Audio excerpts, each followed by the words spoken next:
Hello, everybody. Welcome back to our class on ethics and science. We're going to get into it with lectures 20 and 21 today.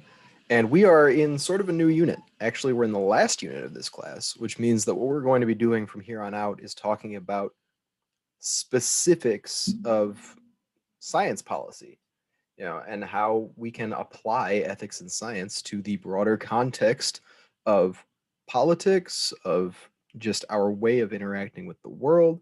So now we are getting into the real world concrete issues. That said, this first lecture, let me pull up the PowerPoint for it actually. Lecture 20 is going to deal with slightly different topics in that we're going to talk about the basics of science for policy. We talked about science for policy last week, if you remember. And then in lecture 21, we're going to get into part one of what I think is going to be two parts on climate change. The reason I want to spend two on that is because it is, to me, an area that I feel like is one of the most pressing concerns for, just policy for science, science for policy, and really just applied ethics and science as we have it. So without further ado, we're going to get into lecture 20, which is sort of the precursor to that. So go ahead and share my screen. Pull that up. There we are, lecture 20. All right, let's get into it. So of course, no lecture on ethics and science would be complete without some discussion of the moral genius of Mr. Michael Bay, director of plenty of fantastic action films. That, of course, is a joke, but we will get into some reasons why Armageddon is actually a pretty good joke for our metaphor of, well, you'll see. So anyway, science for policy. So the big question, and this comes to us in our textbook in the form of W.K. Clifford's metaphor of the ship, is so this captain goes out to sea knowing that his ship is in need of repairs, but he thinks, I can probably risk it. And he's a believer in divine providence, meaning that he believes he's a good person. God wouldn't sink his ship and kill him. And so he goes out to sea anyway, and his ship sinks. W.K. Clifford would say, well, what are the big questions here? What should be done and who is responsible? Well, repairs should have been done, and the person responsible for it was the captain. You can't rely on divine providence when making policy decisions. That's what he says. And really, these two questions of what should be done and who is responsible for action are kind of the guiding questions of policy, of science for policy. And yeah, let's dive a little further. So then we have another philosopher who was pretty interesting that came up in our reading, Walter Lippmann, who would say that the problems of our technological society can only be reined in by better technology. Scientific knowledge is crucial for policy decisions, but scientists should not be the decision makers. If you're like me, if you grew up with Star Trek The Next Generation, here's a metaphor for you. Policymaker is Captain Picard. Scientist who's giving input is Geordi LaForge. Geordi's not the captain of the ship, right? He gives the information to Captain Picard, then the captain makes the decisions. So you have the captain who is morally responsible and the engineer who gives you the scientific knowledge. And they work together. The captain listens to the engineer, but there are decisions that go beyond mere science, that we have to include the voice of science, but it can't just be science. So Lippmann definitely emphasizes this linear model. But as we can see, and as we've talked about, I saw a lot of you were not super keen on the linear model. There are some issues here. And we're going to revisit the linear model again in just a couple of slides. So there is a problem with Lippmann's model, which is scientists often feel the need to get involved in policy decisions. Look at these nuclear scientists that we've seen who had a lot to say about nuclear weapons. People who thought that they were a great idea because they'd act as a deterrent, people who regretted their involvement in their creation and worked for nuclear disarmament. Then we have climate scientists who have a lot to say about climate policy.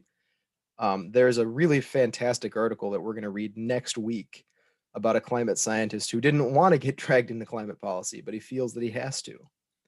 And then even more recently and still going on, for the last year, immunologists have a lot to say about, say, COVID-19 policy. And whether or not we've been following their directions has led to the results we have. We seem to be on a better trajectory now, but that was not the case for most of this year. So a question that I have here at least is, does Lippmann assume that policy decision makers know better? Or rather, does he assume that they know best? Are we working under the assumption that the people making the decisions for policy are primarily altruistic people? That's great, but we might want to problematize that in terms of, say, democracy and giving a voice to all people, that it might be that those in power need to be pushed to make the right decision. It's kind of outside the purview of all this, but I thought it was an interesting question to raise. So, yeah, let's talk about Armageddon, right? Another problem. Even when we have scientific consensus, decision making is unclear. And that's where this metaphor of an asteroid comes in, or a meteor, if you prefer. Say we do have, this asteroid that's going to come to blow up the planet. And we can have many proposed solutions, but they carry different risks. What if we blow it up? Well, okay, but then we could have little bits that come and hit the planet in different spots. So then we get into a question of distribution of goods and harms. And, what if the asteroid's only going to hit a certain part of the world? And we have reason to believe that, say, our own country would be unaffected. Then how keen are our various leaders and governments going to be on taking action there? Say it's a small enough asteroid, it only blows up some country that we're at war with. Well, then where's our moral responsibility to blow up that asteroid before it hits the Earth? These questions become difficult to answer when we look at a real problem. Or even one thing that gets brought up by Brigham and Mitchum, and I don't know how important this really is the worldviews of decision makers. They've got this little quip about, well, what if the decision makers happen to be evangelicals who believe in the end times? Wouldn't they see that this meteor is going to bring about the end that they want? Like, I don't know. I don't know how real that's going to be. I'm going to leave that one up for debate for now. Maybe we can bring in the religion question with climate change in not the next lecture, but the one we do next week. It's sort of my big area of research, and I don't want to give you too much information there. We'd go over time. So science and the social contract revisited. So scientific knowledge, this is a new idea of the social contract for science. So this is sort of revisiting the linear model. And there are scholars who would say that scientific knowledge should be the thing that legitimates knowledge for public life. As in, it is sort of this neutral pole that all our different pluralistic worldviews, all our different forms of politics and religion, we all kind of unite around science because scientific knowledge is capital T truth. And this is really similar to the work of a philosopher named John Rawls, who talks about this idea of the original position in his book, A Theory of Justice. If you've never read it, it's a pretty interesting read. It's also a tome, so many maybe find a summary of it. And for Rawls, he says, look, with any policy, scientific, economic, anything, we need to make decisions as if we had no knowledge of our position in society or prior beliefs. He calls this the veil of ignorance. And I believe we've talked about this once or twice. This idea that we need to forget our place in society and just make decisions based on whether or not they're fair. And so, one of the ways you can do that is maybe by keeping scientific knowledge at the center. And we could pause here and say that this is a remarkably utilitarian way of thinking about it, which is fine. Scientific policy decisions tend to be rather utilitarian. But if you prefer deontology or virtue or care ethics, it might be a place to pause here and start asking some very important questions about how does this function in other ethical theories. Moving on, this position of, the newer version of the linear model is something we could call technocracy.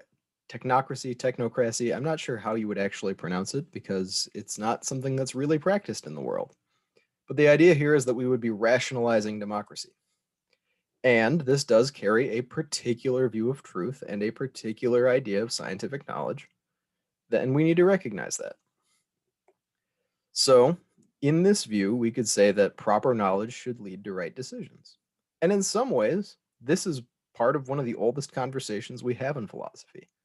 If you've ever read the Apology of Socrates, What does he say about, can somebody knowingly do the wrong thing? The answer is no. It's always ignorance that causes it, and right education would lead to right decisions, right information, right thinking, right moral decision. They're one to one in Socrates' view there. And so we could say, look, as long as we have the right information, we'll make the right call every time. And so policy decisions should be governed entirely by calculation. Again, this is incredibly utilitarian. And so we could say science progressively replaces myth and religion, that we don't need those things anymore because we have a better way of making our decisions, we have a better way of understanding the world. And here's where we might pause and say, this has not happened. You know, there, religion is not being replaced worldwide. It's changing. It's different. But people who will tell you that the world is becoming less religious have the wrong data. They're not measuring it correctly. We can get into that another time. If you're curious, send me an email. I'll send you some sources. And so this has really been kind of a false dream of the Enlightenment. Moving on from that, this, rationalizing of democracy, it wants to wall off scientists. You know, it's the linear model, right? Money goes in, research comes out, we figure out what to do with it. But somewhat differently, it also puts scientists in the driver's seat. It lets scientists be the one that choose the policy direction. And so this leads to a big question, which does this lead to a new aristocracy? I have something on the next slide about that from an excellent book. So let's put a pin in that. And then finally, options are not always as clear as we want them to be. Let's go back to Armageddon, the meteor. Do we blow it up? Where do the pieces go? How do we blow it up? That's a big question. And so this leads me to, like I said, we were going to put a pin in this idea of a new aristocracy. A wonderful book that, again, is probably too long for anybody to actually want to read. But if you're curious, Lewis Mumford, he's a historian, philosopher, sociologist, one of those all-arounders. He wrote this wonderful book called The City and History. And here is a quote from towards the end of the book. You can see it's on page 542, so it's pretty long. And in talking about, the centralization of power, which is really his thesis of what the city is, this idea of what is technology, it's the centralization of power and control. And, he frames this in different terms, but here's what he says. In short, the monopoly of power and knowledge that was first established in the citadel has come back in a highly magnified form in the final stages of metropolitan culture. In the end, every aspect of life must be brought under control. Controlled weather, controlled movement, controlled association, controlled production, controlled prices, controlled fantasy, controlled ideas. But the only purpose of control, apart from the profit, power, and prestige of the controllers, is to accelerate the process of mechanical control itself. What's he talking about here? So there's a lot of broader context that we're not involved in when we're looking at this quote, is that this model of, science in the driver's seat often leads to this place of, control, which is pretty much the project of modern philosophy, right? We've talked about this before. It's the mastery of nature. And Mumford would say, yes, it's also the mastery of people. And if we're okay with that, sure, but he's not okay with that. He would say we need to spend some time thinking about just how much control we want to give those in power. He's not, saying we all need to go live out in the woods in communes or anything, but he's giving us some space to ask good questions and really decide, do we like this model of having an aristocracy that would just tell us what good science and good policy is? Are we going to let scientific knowledge be the only form of knowledge? So, moving on, we have science and governing. And so even when it is clear that we have scientific consensus, policies are going to differ. And we can see this globally with responses to COVID-19, right? We've had scientific consensus that there are various ways to stop the spread of this disease in our communities. And interestingly, governments all over the world have had different responses. Even in the United States, local governments have had different responses based on what town you live in, what state you live in. the way in which the science is being interpreted by these various policymakers has not been uniform. And here we come to Roger Pilkey's idealized roles for scientists in public policy. And so he's got four. And there's the pure knowledge exponent, people who are kind of detached and unhelpful. You ask for, well, what does the scientific consensus say about this or that issue? And they give you the jargon and they're not really able to communicate anything useful to you. I don't know how many of these people actually exist, but we've all spoken to somebody who is so entrenched in their area of research they can't really tell us about anything. And then there's the advocate, somebody who will argue for their own position. And Pilkey kind of frames this as a negative, but I do think that there's positive forms of scientific advocacy out there. And then there's the arbiter, somebody who acts kind of like a hotel concierge, who will say, well, if you're looking for this position, you can look there. If you're looking for this position, you can look that way. But they don't really give you enough of a stand. They give you information to back up your own position. But what the fourth one is, which is the honest broker, is somebody who should give you true knowledge that can help you consider all the options and make a good decision for yourself. And so Pilkey's prescription, it should be proscription, not prescription, sorry about the error there, is that we should recognize the limits of science and distance it from policy decisions while more robustly connecting it to policy alternatives.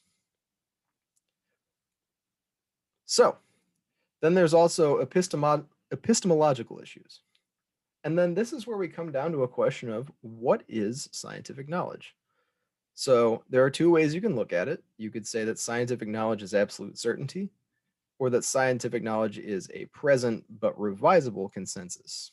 And this first one, scientific knowledge is absolute certainty, that is in some ways the popular view of scientific knowledge we have in the society that we live in. And it is also, and I hate to keep making this connection, but this is the view of knowledge that comes to us through the modern philosophers. This is the project of Rene Descartes, right? He wants to have this foundational knowledge that he can build everything else back on top of. And so if we want to know where this comes from, it comes from there. The thing is, we're not moderns anymore, really. We live in a postmodern or maybe even a post-postmodern society where we think of things and we think of knowledge more in terms of circles, where knowledge is revisable. But these two different conflicting views on what scientific knowledge is play out in real time every day. This first view is often frustrated by when scientific knowledge does get revised. I'm going to take a sip of coffee.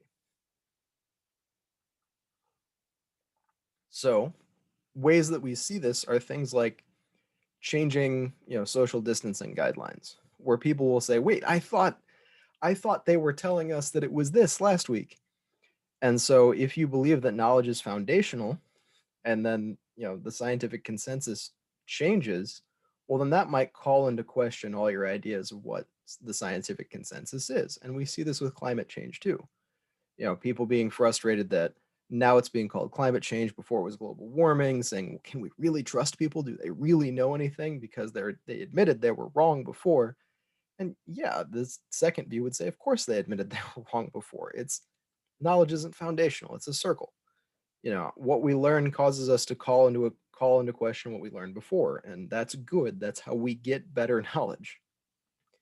And then another problem is that the certainty of the lab doesn't always play out perfectly in practice. The laboratory is a closed environment and reality is messy. In the world that we live in, there's the human factor. And the way that any given people group or community or city or government is going to actually interact with scientific knowledge is probably not going to be easily determined. Then we come to normative questions. So at times, reliance on expertise can shut down necessary moral reflection. This idea that scientific knowledge comes to us as value-free could potentially be a problem because we need to ask questions of application. Yeah, and nowhere is this more prevalent than in terms of actually making science policy. What do we do with the knowledge that's been given to us? And if we stop thinking about it as value free, well, maybe that can start to guide our decisions a little better. And then there's this question of democracy and elitism. Yeah, expertise is important. We want to listen to experts, but at the same time, democratic societies give a voice to everyone, not just experts, not just the aristocracy, not just the elite. And so, for expertise to matter in a democratic society, you have to win the public support. And that can be quite difficult in a world where what people hear is largely guided by what they already believe. And then finally, our bias really is inescapable. I know we've had some debate about this in this class, but this is something that as the discourse on ethics and science goes on, as various forms of scientific philosophy continue to speak to each other, we're really understanding more and more that we can't get away from our bias. There is no position, there is no original position, not really. We can do our best to recognize our bias and try not to think through that framework, but the best thing we can do is to acknowledge where our bias is and then work against it. But just pretending it's not there doesn't help anyone. And then let's look at science in the military. So, most of the science that is being funded, most of the scientific research being funded by the United States government, globally it differs, is done through the military. It's for military R&D, which stands for research and design. And we have a high defense budget, and this is well supported by both sides of American politics. There are very few people elected to public office in this country who would say we need to give the military less money. Beyond that, science increasingly shapes the way that warfare is going on. And so here it's not value free, right? Like human lives are at stake. And military R&D takes up a huge portion of the federal budget. And ways that we can see that it's not value free, hold on, coffee, are pretty easy to see, right? Like with it fundamentally shaping how warfare works. We have drone strikes. It's the primary way that our government actually goes about killing people in other countries is through drones. And there are some real ethical issues around drone strikes. For one, there have been plenty of cases of civilians being killed by drone strikes and then kind of just getting issued an apology to their families. There was one example, I can find the article for you if you're interested, email me, about a birthday party and a wedding being attacked by drones because the satellite footage made it seem like it was a terrorist training camp, but really it was just people getting together to celebrate a wedding. So that creates some ethical issues. What do we do there? Just apologize? Maybe we should have made some better decisions leading up to it. And then it's not just people who are morally good who are going to utilize science in warfare, right? Like we think of ourselves as the good guys, and you might want to problematize that if you can. That's really outside the purview of this class. But scientific knowledge is, in some ways, very democratic. It is available to everyone. And so these technologies that we're developing, they're probably not just going to be our own, right? Like as technology gets developed, it gets picked up by, the other side who finally realize that it's possible. The escalation factor there has been present in every modern war. Then there's science in the courtroom, and here on the side I have a great book. I've got the cover it for you over for you here. Merchants of Doubt by Oreskes and Conway. I'm going to give you an article by these two, which is sort of their climate change projection. That's for this week because I changed up the readings a little bit. Poke around in it. There's some things to criticize there, but they are excellent scholars. That said, they're not soothsayers. They can't predict the future, but they do give a prediction. They call it like a letter from the future, a vision from the future. It's interesting if nothing else. But science in the media. Oh, hey, we skipped it. Science in the courtroom. So judges, juries, and lawmakers are not usually scientists. Now, there are exceptions. There are scientists in Congress right now. And I would say the last president we've had with a background in science was Jimmy Carter. He was a nuclear engineer for the Navy. But for the most part, these are people with degrees in law. If they're judges or if they're part of the jury, they're the average citizen who has any kind of training, any kind of vocation. And then, lawmakers, again, typically lawyers, but they come from other walks of life too. We have a few doctors in Congress. But for the most part, it's people who are going to be influenced by someone who seems credible. And so there's something of a credibility market in our present system. There's a study to support every position, and there's an expert witness who can be called on for any case. Which means when we are doing the activity of listening to scientists, we kind of need to fact check to see who's paying that scientist, where's this study come from?